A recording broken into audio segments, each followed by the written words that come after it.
নমস্কার। যুক্তি তর্ক সঙ্গে অর্কয় আপনাদের স্বাগত। আপনাদের সঙ্গে আমি অর্কপ্রভ সরকার। রাজ্যে যে পুরোপুরি মাৎসন্যায় চলছে সেটা আশা করি আপনারাও বুঝতে পারছেন। এর থেকে মুক্তি কবে আমাদের সে বিষয়ে কারোরই কোনো সম্যক ধারণা নেই, কিন্তু যে ঘটনাগুলো ঘটছে সেগুলো সম্পূর্ণরূপে আইন শৃঙ্খলা ভেঙে পড়ার ছবি। কয়েকটা ঘটনা বলি। দেখুন, বিচারকদের হুমকি দিচ্ছে দুষ্কৃতীরা, তাতে মদত দিচ্ছে পুলিশ। ডায়মন্ড হারবারের দায়রা বিচারক, তাদের হুমকি দেওয়া হয়েছে। এক পুলিশ আধিকারিকের বিরুদ্ধে দুষ্কৃতীদের মদত দেওয়ার অভিযোগ উঠেছে। বিচারক আবাসনের বিদ্যুতের সংযোগ, জলের সংযোগ কেটে দেওয়ার অভিযোগ উঠেছে। স্বয়ং বিচারকরা চিঠি লিখেছেন এবং কলকাতা হাইকোর্টের রেজিস্ট্রারের কাছে সেই চিঠি জমা পড়েছে। তারপরেই নড়ে চড়ে বসেছে পুলিশ প্রশাসন। ডায়মন্ড হারবার পুলিশ জেলার পুলিশ সুপার আরো কয়েকজন আধিকারিক গিয়ে বলেছেন যে তারা ব্যবস্থা নিচ্ছেন। অভিযুক্ত পুলিশ আধিকারিককে ক্লোজ করা হয়েছে।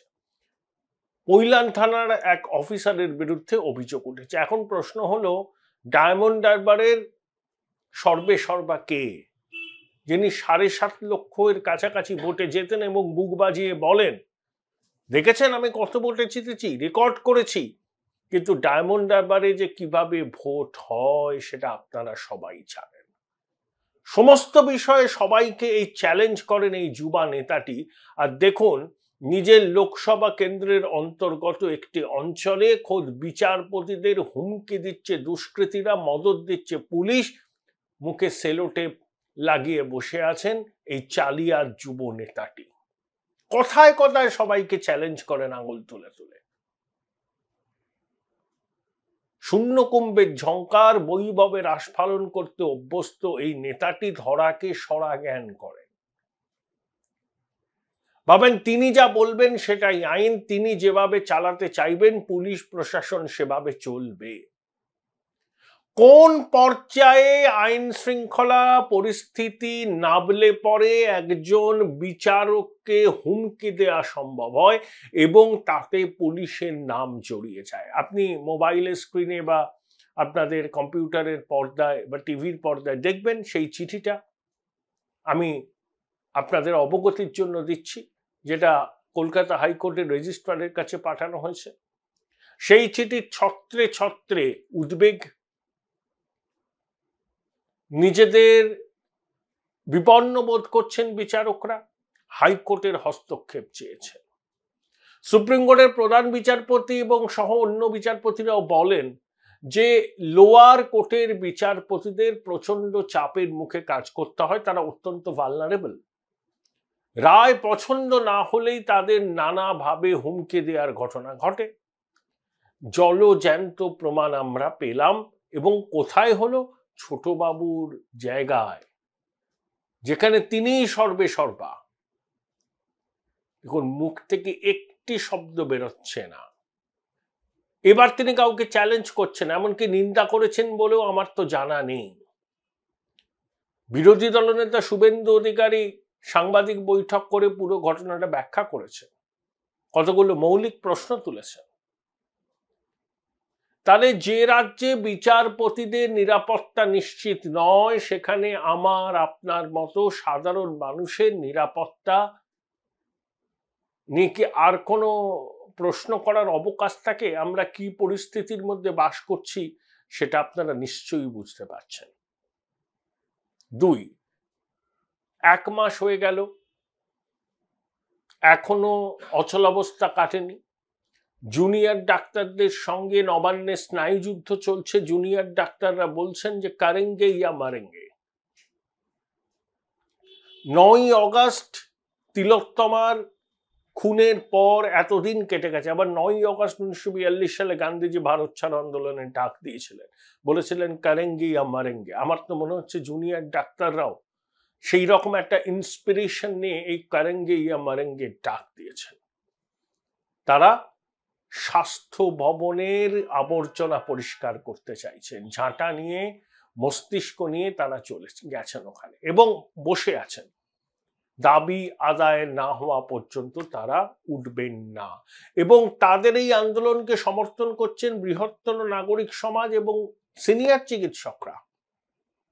এখন সরকার যদি তাদের বিরুদ্ধে কোনো পিউনিটিভ মেজার্স নেয় বা এসমা প্রয়োগ করে বা শাস্তিমূলক ব্যবস্থা নেয়, অনেক সিনিয়র চিকিৎসক কিন্তু বলছেনই এরকম কোনো পদক্ষেপ হলে তারা মাস রেজিগনেশন করবেন এবং সর্বভারতীয় চিকিৎসকদের সংগঠনগুলোও কিন্তু একটা আগাম হুঁশিয়ারি দিয়ে রেখেছে।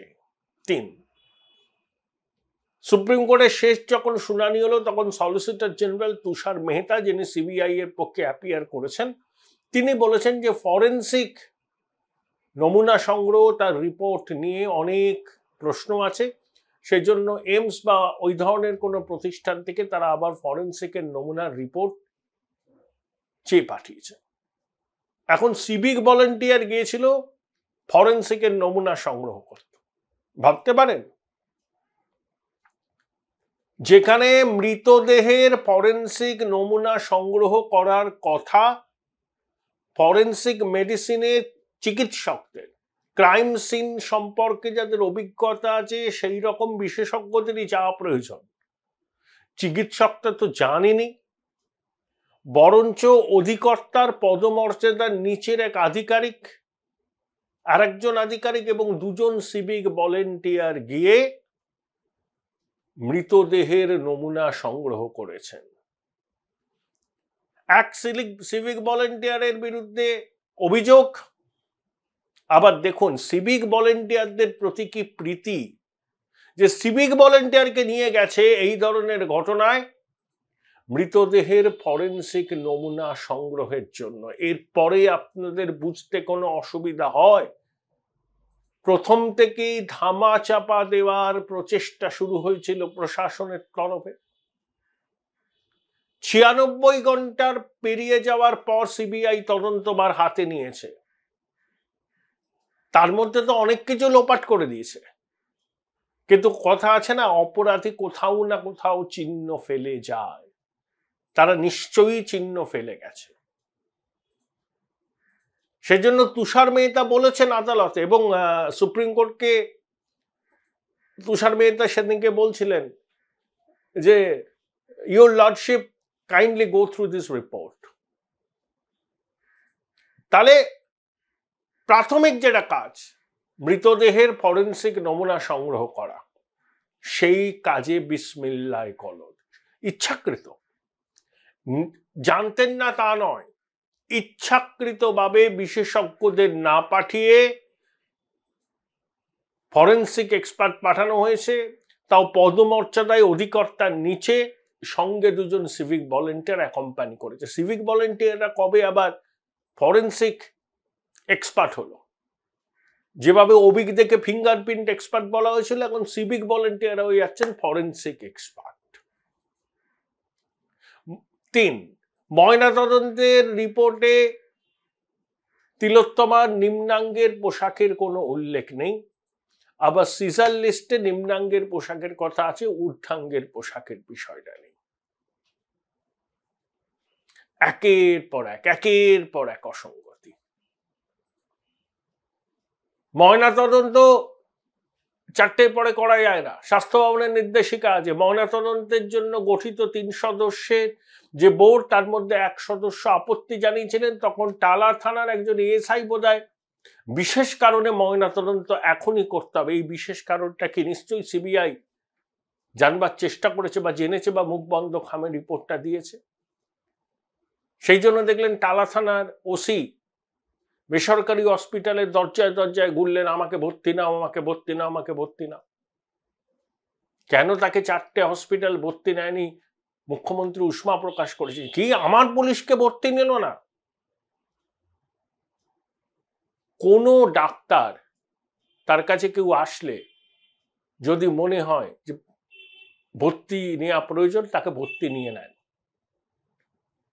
ধরুন আমি এক জায়গায় গেলাম, সেখানে ডাক্তারবাবু বললেন না না আপনার ভর্তির মতো কোনো ব্যাপার নেই, একটু সাবধানে থাকুন। আমার মনে কনফিউশন না, ডাক্তারবাবু ধরতে পারছেন না আমার বিষয়টা, আমার অস্বস্তিটা। আমি আর এক জায়গায় গেলাম, সেখানেও আমার এক ফাইন্ডিং।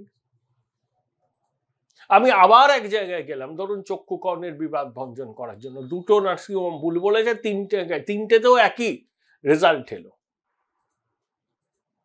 তাহলে ওটা আমার মনের ভুল, যে আমার মনে হয়েছে আমার ভর্তি হতে হবে, কিন্তু ডাক্তারবাবুরা পরীক্ষা নিরীক্ষা করে বলছেন যে ভর্তির কোনো প্রয়োজন নেই। তাই বেসরকারি নার্সিংহোম কেন ভর্তি নেয়নি, মাননীয় স্বাস্থ্য সচিবের কাছে উষ্মা প্রকাশ করলেন। এত অডাসিটি, ভর্তি নিল না আমার পুলিশকে। এসএসকেএমে যেতে পারেননি, অন্য সরকারি হসপিটালে যেতে পারেননি, কারণ জুনিয়র ডাক্তারদের কর্মবিরতি এবং সিনিয়র চিকিৎসকরাও জুনিয়র ডক্টরদের পাশে এসে দাঁড়িয়েছেন। তাই ওখানে ভর্তি হলে যদি খেলা ধরা পড়ে যেত, তাই বাধ্য হয়ে বেসরকারি নার্সিংহোমে দরজায় দরজায় ঘুরেছেন ভদ্রলোক। আপনি এর পরেও বলবেন তথ্য প্রমাণ লোপান হয়নি, খুব স্বচ্ছতার সঙ্গে সবকিছু করা হয়েছে। এর পরে বলার মুখটা কি থাকে?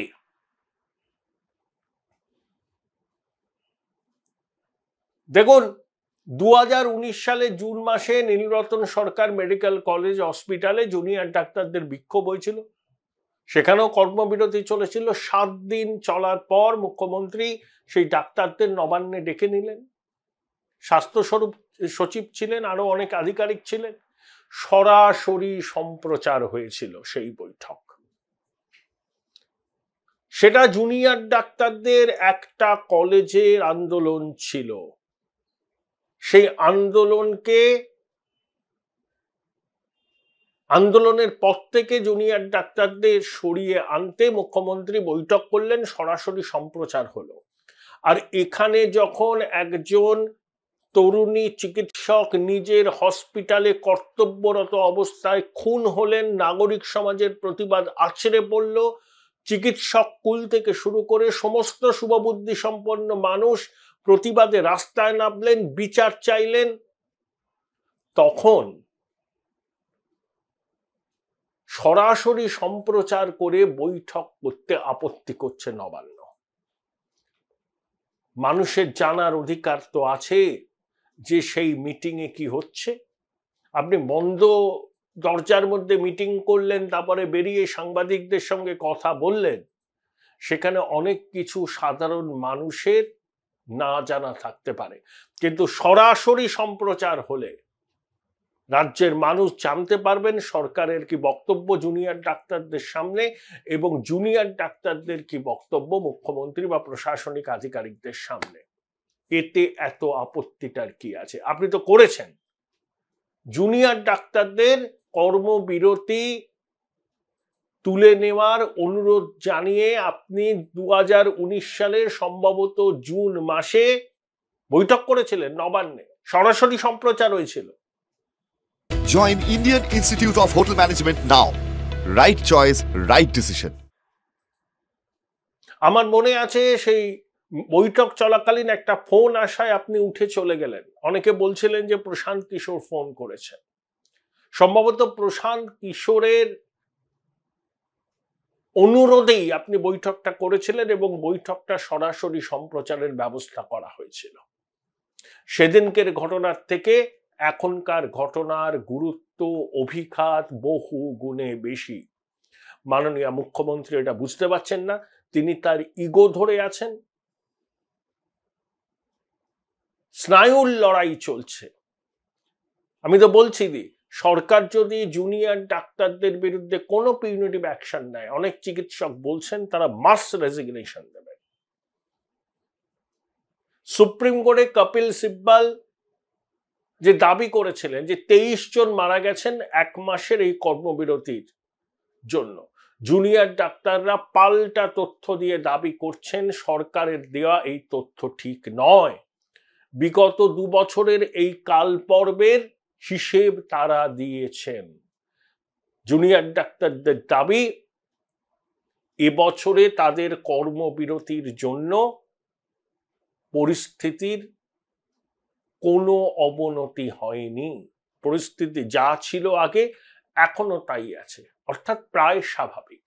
তারা বলছেন যে সিনিয়র চিকিৎসক ডাক্তাররা আরো লোড নিচ্ছেন যাতে পরিষেবা চালু থাকে। হ্যাঁ, কিছু তো অসুবিধা হচ্ছে, কেউ অস্বীকার করছে না যে পরিস্থিতি স্বাভাবিক আছে, অসুবিধা হচ্ছে, কিন্তু আপনি তো দাবি মানার বিষয়ে কোনো রকম নমনীয়তা দেখাচ্ছেন না। কখনো 3:30 মেল আসছে, কখনো 4টে মেল আসছে, বলছে 6টায় এসো, 7টায় এসো। আপনাদের নেতাদের অনেকের সব দামি দামি গাড়ি আছে, তারা চট করে চলে যেতে পারে। এই জুনিয়র ডাক্তারগুলোর কাছে তো সেই গাড়ি টাড়ি নেই। আর এত অল্প সময়ের মধ্যে মিটিংয়ে বসার প্রস্তাব দিলে তাদের তো একটা সংগঠন আছে, সেই সংগঠনের তো অনেক সদস্য আছে, একা একা কারুর পক্ষে তো সিদ্ধান্ত নেওয়া যায় না, তাই তারা সিদ্ধান্ত নিতে তো সময় লাগবে। অর্থাৎ এগুলো পাল্টা চাল, রাজনীতি নবান্ন করছে, শাসক দল করছে। জুনিয়র ডাক্তাররা যে দাবি সনদ পেশ করেছেন, প্রত্যেকটা দাবি যুক্তিসঙ্গত। পুজোর মুখে বিনীত গোয়েলকে আপনি সরাবেন না, প্রসূন মুখোপাধ্যায়কে পুজোর মুখেই সরিয়েছিলেন বুদ্ধবাবু রিজওয়ানুর কাণ্ডের প্রেক্ষিতে, এবং আরো কয়েকজন উচ্চপদস্থ পুলিশ কর্তাকে। কই তখন তো পুজোর অনুষ্ঠানে কোনো রকম সমস্যা হয়নি। আসলে আপনি বিনীত গোয়েলকে সরাবেন না, আপনার জেদ। ঠিক যেরকম জেদের জন্য ঠিক 4 ঘন্টার মধ্যে সন্দীপ ঘোষকে আপনি ন্যাশনাল মেডিকেল কলেজের অধ্যক্ষ করেছিলেন, এখন তো প্রমাণ হয়ে যাচ্ছে যে সন্দীপ ঘোষ হচ্ছে মাতৃ জঠরের লজ্জা। শুধু সন্দীপ ঘোষ কেন, অবিক, বিরূপাক্ষ, মুস্তাফিজুর, উত্তরবঙ্গ লবি, গিটার বাদক, সব একটা পিরামিডের স্ট্রাকচারের মধ্যে সর্বোচ্চ পয়েন্টে আছেন ওই মেঘের আড়ালে লুকিয়ে থাকা গিটার বাদক। আনন্দবাজার পত্রিকায় সোমা মুখোপাধ্যায় চমৎকার বলেছেন, সম্ভবত এই মেঘনাদের প্রসঙ্গ উল্লেখ করে, ও তো স্বাস্থ্যটা বোঝে না, আমি যা বলি ও সেভাবেই চলে। চমৎকার। তা স্বাস্থ্য যে বোঝে না, সে স্বাস্থ্যের মাথা হয় কি করে? এই যে আপনি স্বাস্থ্য শিক্ষা অধিকর্তা বলে একজনকে নিয়োগ করেছেন, তার ক্রেডেনশিয়াল কি? বেচারা স্বাস্থ্য সচিব নারায়ণ স্বরূপ নিগম কিন্তু ভালো অফিসার, বেচারি পড়ে গেছেন মহা ফাঁপড়ে। একদিকে জুনিয়র ডাক্তাররা তার পদত্যাগ দাবি করছেন, আর অন্যদিকে সর্বোচ্চ মহল থেকে তার কাছে নানাবিধ ইনস্ট্রাকশন আসছে। কারণ যার পদত্যাগের দাবি করছেন জুনিয়র চিকিৎসকরা, তিনি আবার মেল করে বলছেন বৈঠকে আসুন। প্রথম মেলটা তো তিনিই করেছিলেন, তারপর মুখ্য সচিব। প্রথম কথা, আপনি প্রশাসনিক বৈঠকে সরাসরি সম্প্রচার করেন যাতে আপনার বাণী রাজ্যের মানুষ শোনে। তাহলে এখন জুনিয়র ডাক্তারদের সঙ্গে আপনার বৈঠকের সরাসরি সম্প্রচার করতে অসুবিধাটা কোথায়? জুনিয়র ডাক্তাররা অপ্রিয় প্রসঙ্গগুলো তুলবে, আপনি জবাব দিতে পারবেন না, রাজ্যের মানুষ জেনে যাবে, তাই না? সরাসরি সম্প্রচার হবে না। আর প্রশাসনিক বৈঠক সম্প্রচার সরাসরি হয় কেন? আপনি ধমকাবেন, জ্ঞান দেবেন, সিদ্ধান্ত জানাবেন, নিজের ইমেজ মেকওভার করবেন, তখন রাজ্যবাসী আপনার অমৃত বাণী শুনবে, সেই জন্য সরাসরি সম্প্রচার। আর যখন একটা জ্বলন্ত সমস্যার সমাধানের জন্য জুনিয়র ডাক্তাররা বলছেন আমরা তো বৈঠকে রাজি আছি, খোলা মনে আলোচনায় যাব, সরাসরি সম্প্রচার করতে হবে। এবং তারা জানেন যে এখানে একটা পোস্ট, বাকি সব ল্যাম্প পোস্ট। তাই মুখ্যমন্ত্রী যদি সেই বৈঠকে উপস্থিত না থাকেন, সেই বৈঠকটাই অর্থহীন। তাই খুব সঙ্গতভাবে তারা মুখ্যমন্ত্রীর উপস্থিতির দাবি জানাচ্ছেন বৈঠকে। কি অন্যায় করেছেন? অন্যায় তো কিছু বলেননি, তারা তো সমাধান চান। বাচ্চা বাচ্চা ছেলে মেয়েগুলোর মুখের দীপ্তি দেখেছেন, সংকল্প দেখেছেন। এদের হাতেই 11 কোটি মানুষের শরীর স্বাস্থ্য নির্ভর করবে আগামী দিনে। এরা চায় স্বচ্ছতার সঙ্গে পরীক্ষা হোক, স্বচ্ছতার সঙ্গে ট্রান্সফার পোস্টিং হোক, থ্রেট কালচার বন্ধ হোক, স্বাস্থ্য ভবনের ঘুঘুর বাসা ভাঙুক, সর্বক্ষেত্রে দুর্নীতির যে কালো ছায়া পড়েছে স্বাস্থ্যক্ষেত্রে, সেই জায়গা থেকে স্বাস্থ্যক্ষেত্রকে মুক্ত করা হোক। এ তো মানবতার বিরুদ্ধে অপরাধ। যারা ভুয়ো ডাক্তার হবে, যারা টুকে MBBS পাশ করবে, যারা অঙ্গ প্রত্যঙ্গ সম্পর্কে যাদের ধারণা হবে না, যারা প্রেশার মাপতে পারবে না, যারা প্রপারলি ইনজেকশন দিতে পারবে না, তারা যদি ডাক্তার হয়ে প্র্যাকটিস শুরু করে, সরকারি বেসরকারি ক্ষেত্রে যুক্ত হয়, আমার আপনার শরীর স্বাস্থ্য খারাপ হলে তারা যে তার দেখভাল করবে তার কি কোনো গ্যারান্টি নেই? এটাই তো বলছেন ওই চিকিৎসকরা। অন্য কোনো বিষয়ের সঙ্গে বিষয়টাকে গুলিয়ে ফেললে চলবে না। 11 কোটি বঙ্গবাসীর শরীর স্বাস্থ্যর প্রসঙ্গ যুক্ত, আর যেখানে স্বাস্থ্য ভবনের সীমাহীন দুর্নীতির কথা এখন সামনে আসছে। এতদিন সবকিছু ঢাকা ছিল, এখন কঙ্কালগুলো বেরোচ্ছে আলমারি থেকে একের পর এক। কেউ কিছু জানতো না। 12 বছর ধরে আপনি স্বাস্থ্য দপ্তর চালাচ্ছেন, কিচ্ছু জানতেন না, কেউ আপনাকে খবর দেয়নি। যদি আপনাকে খবর না দিয়ে থাকে সেটা অপরাধ, আর আপনি জেনেও যদি কিছু না করতে পারেন সেটা আপনার অপদার্থতা, এর বাইরে কিছু নেই। রাজনীতি কে করছে বা কারা করছে? আপনারা করছেন। আপনার বিধায়ক যিনি বলেছিলেন না লোকসভা নির্বাচনের আগে, মুর্শিদাবাদে সনাতনীরা 30%, আমরা 70% ভাগীরথীর জলে ভাসিয়ে দেব, সেই লোকটা আবার কথা বলছে। এই যে আপনি বললেন না কাউকে কথা বলতে হবে না, সব মুখ্যমন্ত্রী বলবেন, আপনার কথাকে বৃদ্ধাঙ্গুষ্ঠ দেখিয়ে সেই বিধায়ক যা খুশি বলে যাচ্ছে। নিয়েছেন শাস্তিমূলক ব্যবস্থা, আপনার কথাই কেউ শোনে না। সন্দীপ ঘোষের পৈতৃক বাড়ি অন্য জায়গায় সকাল থেকে ইডির অভিযান চলছে। সন্দীপ ঘোষ তো ওই পিরামিড স্ট্রাকচারের একটা অংশ, মাথা আছে, আর একেবারে পিরামিডের নিচের বিন্দুতে যারা আছে, এখানে টাকা পয়সা লেনদেনের ক্ষেত্রে সাম্যবাদ, সবাই হাত পেতে রয়েছে। মাল দিলেই হলো, ঘোড়ার দুধ নিয়ে আসবে, বাঘের দুধ নিয়ে আসবে। তো এই যখন পরিস্থিতি, যেখানে বিচারকরা নিরাপত্তাহীনতায় ভুগছেন, যেখানে তিলোত্তমার মৃতদেহের ফরেন্সিক নমুনা সংগ্রহ করেছে সিভিক ভলেন্টিয়ার, যেখানে সলিসিটর জেনারেল সুপ্রিম কোর্টে তথ্য প্রমাণ লোপাট এবং ক্রাইম সিন অল্টার হয়েছে অভিযোগ করেছেন, যেখানে মানুষের জনরোষ রাস্তায় আছড়ে পড়ছে, যেখানে সুপ্রিম কোর্টের নির্দেশে রাজ্যের একটি মেডিকেল কলেজ হসপিটালের নিরাপত্তার দায়িত্বে CISF, পড়োশি বাংলাদেশ ভালনারেবল, সন্ত্রাসবাদীরা মুক্তি পেয়েছে, ভারত বিরোধী মনোভাব বাড়ছে, রবীন্দ্রনাথের লেখা গান জাতীয় সঙ্গীত বদল করার উদ্যোগ করছে, স্লোগান উঠেছিল আমরা সবাই তালিবান, বাংলা হবে আফগানিস্তান, বাংলাদেশের সঙ্গে আমাদের পশ্চিমবঙ্গের দীর্ঘ জল ও স্থল সীমান্ত, তাই বাংলাদেশ ভালনারেবল হয়ে গেলে তার প্রভাব এখানে পড়তে পারে। অতীতে বাংলাদেশ থেকে সন্ত্রাসবাদীরা এখানে লুকিয়েছিল, এই দেশে নাশকতার কাজ তারা করেছে। সামনে শারদোৎসব, বাঙালির মন ভালো নেই, সনাতনীরা তো পুজো করবেন, কিন্তু উৎসবের আনন্দে তারা কিভাবে মাতবেন বা আদৌ মাতবেন কিনা সে নিয়ে আমার মনে বিস্তর সংশয় আছে। এই প্রেক্ষিতে আর বিচারপতিদের হুমকি দিচ্ছে স্বয়ং পুলিশ, দুষ্কৃতীদের সঙ্গে মিলে।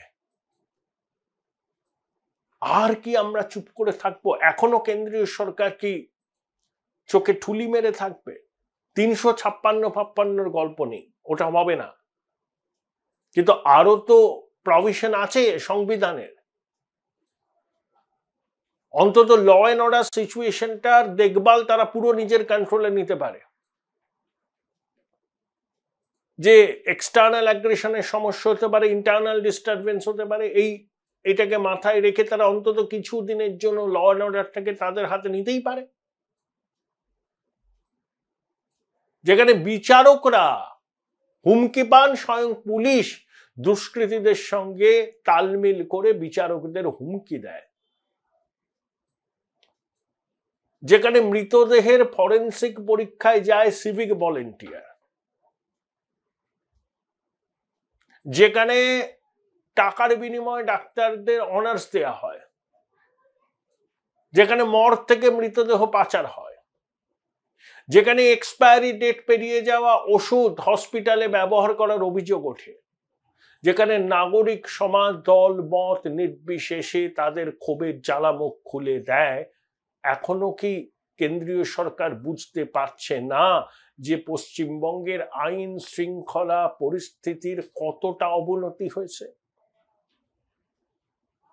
বিভিন্ন বিষয়ে মানুষের ক্ষোভ তিল তিল করে জমছিল, তার বহিঃপ্রকাশ ঘটেছে রাজপথে।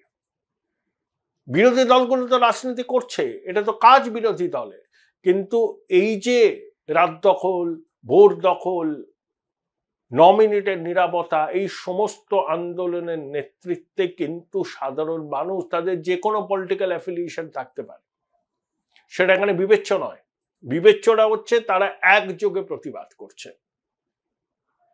আরজি করের তিলোত্তমার মৃত্যু এতে অনুঘটকের কাজ করেছে। দীর্ঘদিন ধরে ক্ষোভ জমছিল, সেই ক্ষোভের এখন বিস্ফোরণ ঘটেছে এবং নবান্ন বুঝতে পারছে না কিভাবে মানুষের ক্ষোভকে প্রশমিত করা যাবে।